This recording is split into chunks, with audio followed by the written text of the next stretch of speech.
আসসালামু আলাইকুম শিক্ষার্থীবৃন্দ, তোমাদের ধারাবাহিক লেকচারগুলো আজকে তৃতীয় লেকচার এবং প্রথম স্টেঞ্জার বিশ্লেষণের ক্লাসে সবাইকে স্বাগত জানাচ্ছি।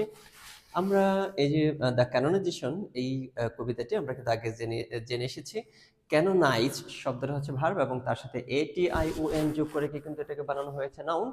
এইখানে মানে কি ক্যানোনাইজেশন মানে কি বিশুদ্ধ করা, কোনো কিছুর ঊর্ধ্বে চলে যাওয়া, পরিশুদ্ধ করা, পবিত্র হওয়া, এগুলো কিন্তু বোঝানোর চেষ্টা করা হয়েছে এবং সেইন্টে রূপান্তরিত হওয়া বোঝানো হয়েছে। আমরা কিন্তু দেখে এসেছি এটার একটা ব্যাকগ্রাউন্ড দেখে এসেছি। এই কবিতার ব্যাকগ্রাউন্ড হচ্ছে জনডান এবং অ্যারিডান দুজনে কিন্তু সিক্রেটলি মানে বিয়ে করে এবং এই বিয়ের কনসিকুয়েন্সে তাদের কিন্তু অত্যন্ত পীড়াদায়ক এবং যন্ত্রণাদায়ক একটি জীবনযাপন করতে হয়।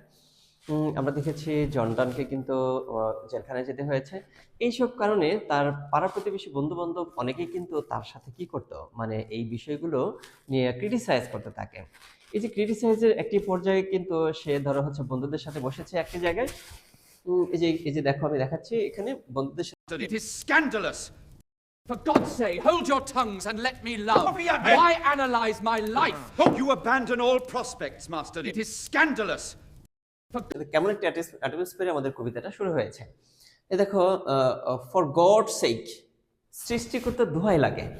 কি বললো এখানে প্রথম লাইনে? ফর গড সেক, সৃষ্টি করতে দোহাই লাগে। হোল্ড ইউর টাং, তোমার মানে মুখটা বন্ধ করো। এইখান থেকে কিন্তু শুরু হইলো। এবং পরে কি বললো? অ্যান্ড লেট মি লাভ, এবং আমার যে ভালোবাসার কাজ, আমি যে আমার ওয়াইফকে ভালোবাসি, এই ভালোবাসার কাজটা আমাকে করতে দাও। তোমাদের এখানে এত কি সমস্যা হচ্ছে, এটা যদি আমরা দেখিনি যে এই অ্যাটমসফিয়ার থেকে কিন্তু শুরু হলো। এখন এইখানে আমরা মেটাফিজিক্যাল কবিতার কি কি পাবো? এই যে এখানে কিন্তু দেখতে পাচ্ছি, দেখো এই যে বন্ধুদের সাথে কিন্তু সে কি হয়েছে, একত্রিত হয়েছে এবং এই আলোচনার একটা পর্যায়ে যায় কিন্তু তারা হচ্ছে আলোচনা করতে করতে করতে তোমার তো এই পরিণতি হয়েছে এই জন্য, এবং তুমি কেন ভালোবাসতে গেলা, তার এনিমোরের সাথে ভালো না বাসলে তো তোমার এই পরিণতি হইতো না।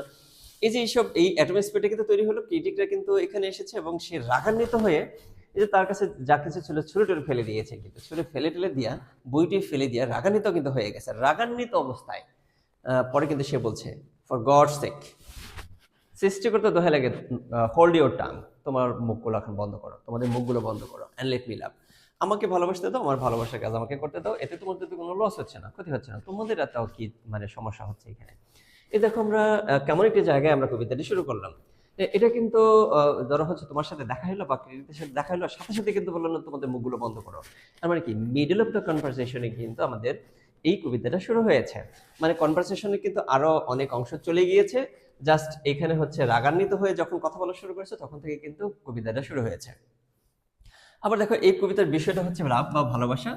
এই ভালোবাসার বিষয়টা কিন্তু আমরা জানি যে মেটাফিজিক্যাল একটা বিষয়, আর মানে এটার কোনো কিন্তু আকৃতি নেই, সুতরাং এটা একটা মেটাফিজিক্যাল বিষয়। সুতরাং এইখানে আমরা দুইটা বিষয় কিন্তু পেয়েছি।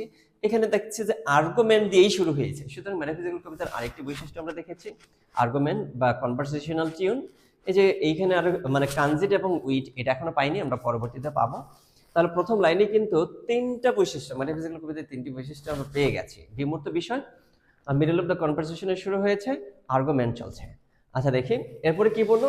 অর্থেইট মাই ফালসি অর মাই গ্যাট, এই যে আমাকে ভালোবাসতে দাও, তোমরা এই মানে যে আলোচনা সমালোচনা বন্ধ করো।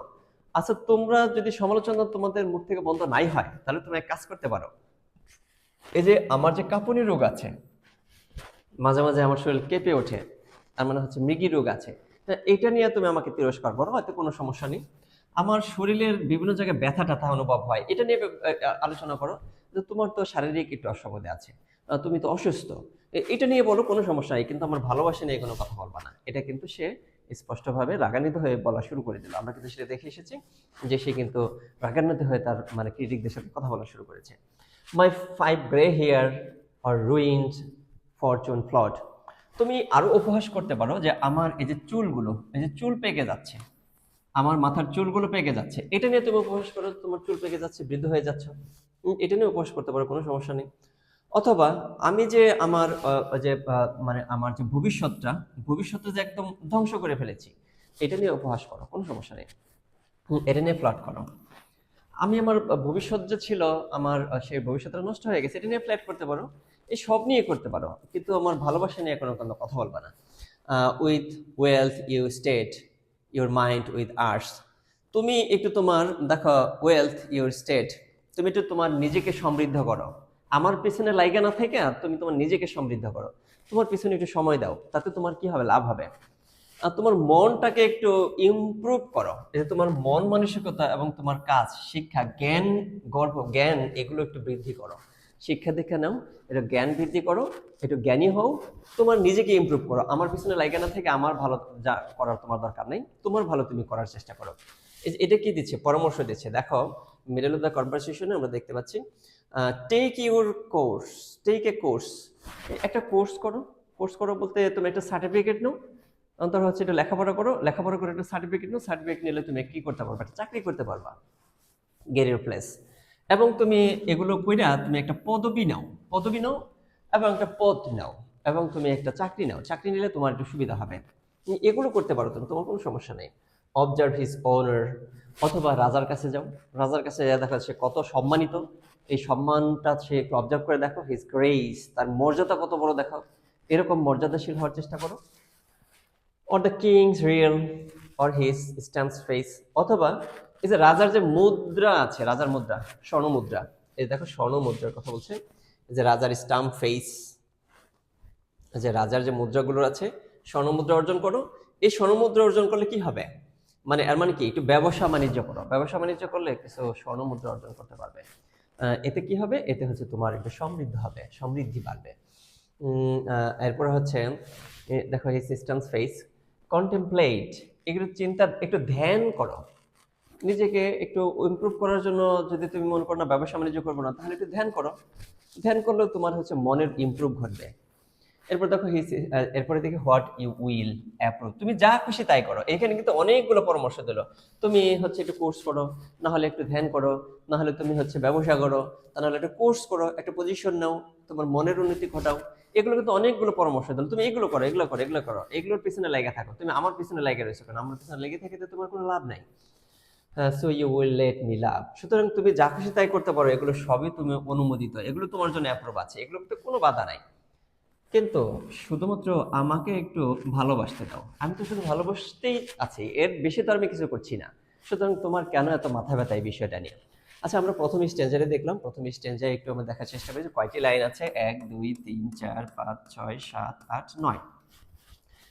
আমরা ফার্স্ট স্টেজে দেখলাম 9টি লাইন রয়েছে। এই লাইনটির আমরা অ্যাট এ গ্লেন্স যদি সামারি দেখার চেষ্টা করি, the speaker tells a critic to stop interfering in his love life.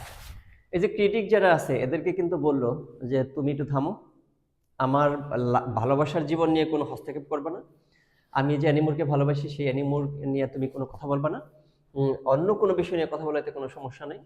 Instead of complaining about his love, তার ভালোবাসার কমপ্লেন করা বাদ দিয়া এটার পরিবর্তে তুমি কি করতে পারো, the critic should focus on his own business, তুমি তোমার নিজের কাজে মনোযোগ দাও। ক্রিটিককে কিন্তু বলছে যে আমার ভালোবাসার বিষয় নিয়ে তোমার এত নাক না গলিয়া এইখানে ব্যস্ত না হয়ে তুমি তোমার নিজের একটু কাজে ব্যস্ত হও, কাজে একটু মনোযোগ দাও, নিজের কাজ করো। কি করো, একটু সম্পদ বৃদ্ধি করো। কি কি কাজ করার জন্য তিনি পরামর্শ দিয়েছেন, জর্ডান ওল্টা কি পরামর্শ দিয়ে দিয়েছেন, এটা কিন্তু আমরা একটু দেখতে পারি। যে তুমি একটু তোমার সম্পদ বৃদ্ধি করো, তোমার কেরিয়ারটাকে একটু সুন্দর করো, কোর্ট পলিটিক্স, অথবা রাজদরবারে যাও, রাজদরবারে রাজনীতি করো, রাজনীতি করতে পারো, সমস্যা নেই। অথবা কোনো শিল্পবিদ্যা অর্জন করতে পারো, সোশ্যাল অ্যাডভান্টেজ নিতে পারো, সামাজিক উন্নতি ঘটাতে পারো। Speaker insisted that the critic may do whatever he wants, এখানে কিন্তু স্পিকার শেষে যায় বললো তুমি যা খুশি তাই করতে পারো, এতে কোনো সমস্যা নাই, as long as he allows the speaker to love in peace, একটু শান্তিতে আমাকে ভালোবাসার কাজটা করতে দাও।